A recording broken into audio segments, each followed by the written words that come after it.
নমস্কার বন্ধুরা, welcome to শখের রান্নাঘর। শখের রান্নাঘরে তোমাদের সকলকে স্বাগত জানাই। আজ আমার রেসিপি ফ্রুটস কেক। বাজারের মতন কেক খেতে ইচ্ছে করলে এইভাবে ঘরে থাকা উপকরণ দিয়ে বানিয়ে নিতে পারবে। একদমই দোকানের মতন খেতে লাগবে সামান্য কয়েকটি উপকরণ দিয়ে। খাওয়ার সময় বোঝাই যাবে না যে এগুলো নিজের হাতে বাড়িতেই বানানো হয়েছে। আর কেক হবে একেবারে নরম তুলতুলে। তবে দেখে নেওয়া যাক আজ আমার রেসিপিটি। প্রথমেই একটা বাটিতে আমি 1 কাপ ময়দা চেলে নেব। ময়দাটা কিন্তু আমি ভালো করে চেলে নিয়েছি। এরপরে আমি দিয়ে দেব 2 টেবিল চামচ বেকিং পাউডার। এই কেক বানানোর জন্য মেজারমেন্টটা কিন্তু খুবই প্রয়োজন।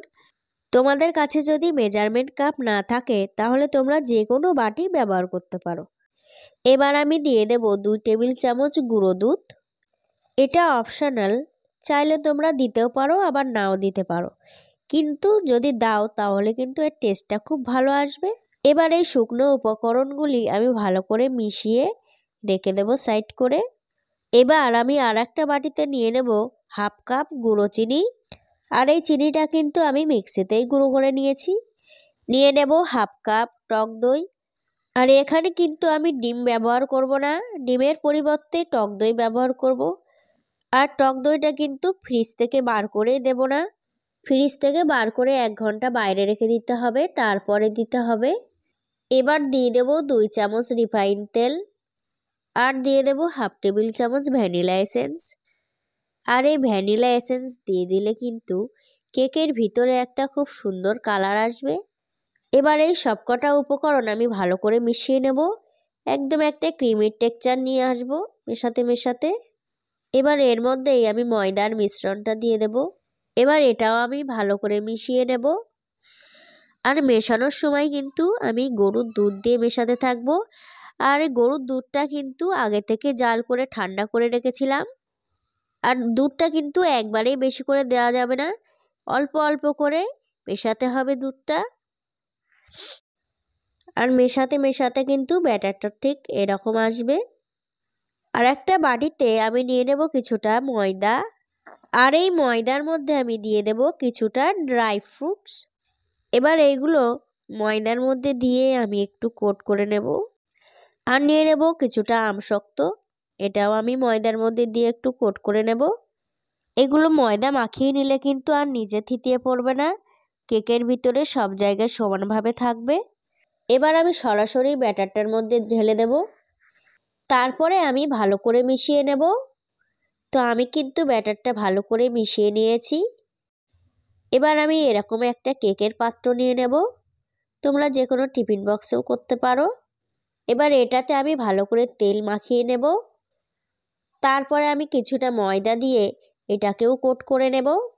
আর ময়দাটাও কিন্তু আমি পুরো পাত্রের গায়ে লাগিয়ে নেব। এটা কিন্তু একদম বাটার পেপারের কাজ করবে। তোমাদের কাছে যদি বাটার পেপার না থাকে তাহলে আমার মতন এইভাবে করে নিতে পারবে। আর যদি বাটার পেপার থাকে তাহলে আর ময়দাটা দেওয়া লাগবে না, সামান্য একটুখানি তেল মাখিয়ে তারপরে বাটার পেপার দিয়ে তেল মাখিয়ে নিলেই হবে। এবার আমি এর মধ্যে কেকের ব্যাটারটা ঢেলে দেব। এবার এইভাবে করে আমি একটু ঝাঁকিয়ে নেব। তারপরে আমি একটু চেরি, কাজু আর আমন্ড বাদাম দিয়ে কিশমিশ দিয়ে উপরটা সাজিয়ে নেব। এইভাবে সাজিয়ে নিলে কিন্তু কেকের উপরটা দেখতে খুবই সুন্দর লাগবে।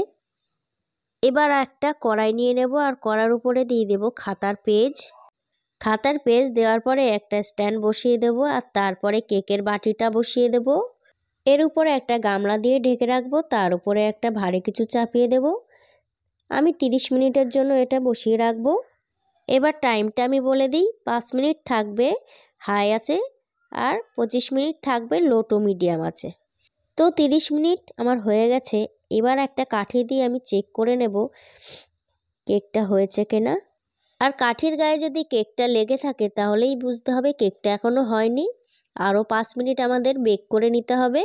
তো আমার কাঠির গায়ে কিন্তু একদমই কেকটা লেগে যায়নি, তার মানে কেকটা একদম পারফেক্ট বেক হয়েছে। আর কাগজগুলো দেওয়ার কারণে কিন্তু কেকের কালারটাও খুব সুন্দর এসেছে। তাহলে বন্ধুরা, কেকটা তোমাদের কেমন লেগেছে অবশ্যই কিন্তু আমাকে কমেন্ট করে জানাবে। আর ভালো লেগে থাকলে একটা লাইক করে দেবে।